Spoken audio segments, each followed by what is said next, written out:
Right. Good morning, everybody. I've got something really exciting today. I'm going to be interviewing my grandma, who was alive during World War II. So our topic at the moment is World War II, which we're learning all about, and I've got a special interview with my grandma. So this is my grandma, Hello, everyone. and I'm going to be asking her some questions about the war. So Grandma, what was life like during the war? Very different to how it is now. Obviously, we did still go to school, but when we came home, we hadn't got as much different things to eat when we had our meals at home. We still had cereal, probably in the mornings, and our allowance for cereal, we had one of these jars a week filled with sugar, and that had to do your cereal in the morning. You had cups of tea, whatever, that had to last you the whole week. So you think that's not a lot of sugar. I know we're supposed to be cutting down on it now, but that wasn't a lot of sugar for last you the whole week for cups of tea and for your breakfast cereal. Not good for someone like me who's got a sweet tooth, is it? Yeah. And we didn't have our dining room table anymore because they turned it into a shelter for us. Because some people had shelters in the gardens, which were called Anderson's shelters, which I think you might be making one at school.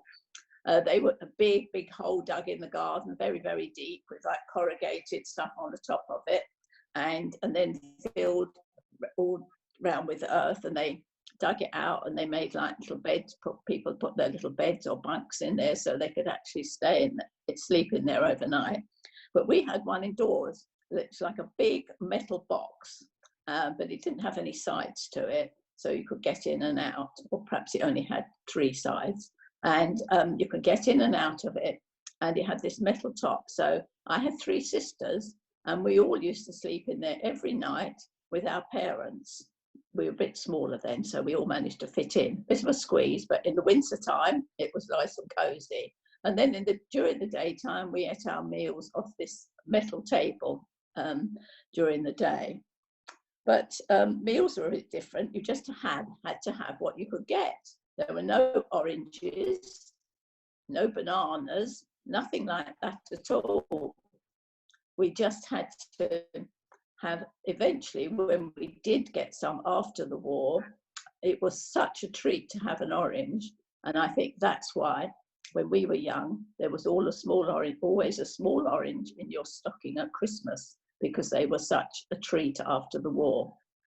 But one day, we had got some just after the war, and my mother had been and got some bananas and some oranges, and she thought, because it was very difficult to get them, that she put them in the oven, hiding them. She hadn't got the oven on then, but one day she put them in the oven so we wouldn't take them and eat them all at once. And she forgot, and she turned the oven on, so the bananas went a bit squishy. Oh. And of course there weren't any sweets. There weren't any sweets either, because sweets are made with sugar, aren't they, and chocolate, and that wasn't coming in, because the big ships that were bringing the food in, there weren't aeroplanes like we have now, bringing all our food in from all these countries. I had some food the other day, and they'd come from about 6 different countries flown in, things that we didn't have then. All we had was what you grew in your garden. But these sweets, they had to come into London by big ships, and of course the German people knew that, so they were bombing the docks to the ships getting in. So we didn't have that at all. And also we didn't have the same food, because you just ate a lot of things that you could grow. We had to dig up, if you had some grass in your garden, a lawn to play on, that got dug up, and you had to plant vegetables, potatoes, carrots, cabbages, all those sort of things. And the fruit we had was just what we grew in this country: apples, pears, plums, and things like that. So none of the extra ones that we see now. So that's what we had. We did get bread and things like that, but not a lot, because everything was on a ration book. You were only allowed so much a week, and you can see this has got Gemma's granddad's name on the front, and you have an allowance so much for meat, milk, eggs, cheese, bacon, and sugar. You're only allowed so much, and they tore this off when you'd had it, and you can see they've got lots of pages and bits torn out in there, torn allowance, and exactly the same for clothes. As you can see, sometimes they had to buy a lot of clothes. I think these are all the clothes, and you were only allowed, you couldn't just go to the shops and buy some clothes. You had to have a special coupon, because nothing was coming into the country, and not like it does now where you can just go and buy anything that you couldn't then. So everything was on a ration. So pop into Primark then? No, couldn't pop into Primark because nothing there. So no, you had to have a special coupon. So yes. Wow. Did you have any funny stories from the war that you'd like to share with us? Well, one of them was this. These people here, I don't know if you can see them, because they've got theatres in London, and now, because the thing we got at the moment, the theatres are closed, and during the war most of the theatres closed, but these ladies thought, no, we're not going to close, because I don't know if you can see, they've got tin helmets on their heads in case a bomb dropped, and they've also got gas masks on their faces. So if a bomb did drop, then they would be safe, because they won't be breathing in the gases from the bombs that had dropped.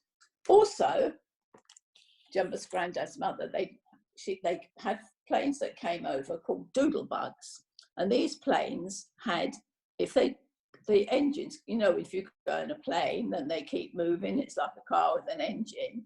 But these planes, they cut off their engines, and then you could hear that they were coming. And then all of a sudden, it went very quiet, and they dropped a bomb.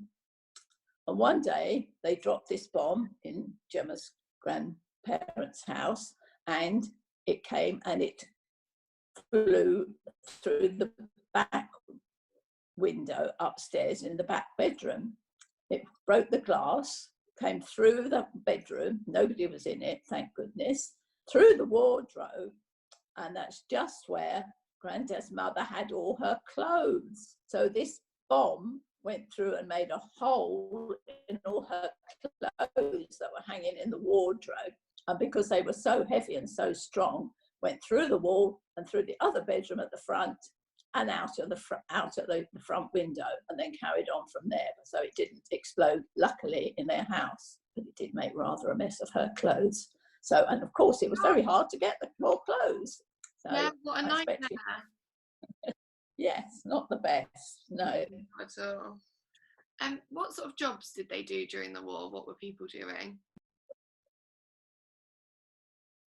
Well, of course, the men were away at war, or the men, and if you had children, sometimes the children didn't see their dads for 4 or 5 years because they were away for that long. If they went in, they might come home for a week or so sometimes, but most of the time they were away for 4 or 5 years. So they were away. So there were still things to be done in this country. There was farms to run where the men worked, because mostly then women didn't work. And of course, they had to go into the factories. So they started a thing with ladies or girls, older girls, that were called land girls. And they used to go to the farms, drive the tractors, feed the animals, and look after the land, just like the men would have done. They all wore a special uniform, so you know who they were. So they'd gone away from their homes as well to work as land girls and dig up the crops that people were managing to grow, the farmers, and do all that sort of work in the industry to keep the farms going and things like that, and food coming to us. So that's things that women did. And of course, then they had to work in the factories, because men had been working in the factories making machines, and women had to do that and had to sew parachutes and things, because obviously our airmen had to have parachutes, the Air Force people, when they had to evacuate, jump out of planes if their plane caught fire. So they made making parachutes and lots of things like that. So yes, so that's some of the things they did. So, and lots of things women had to do to help out.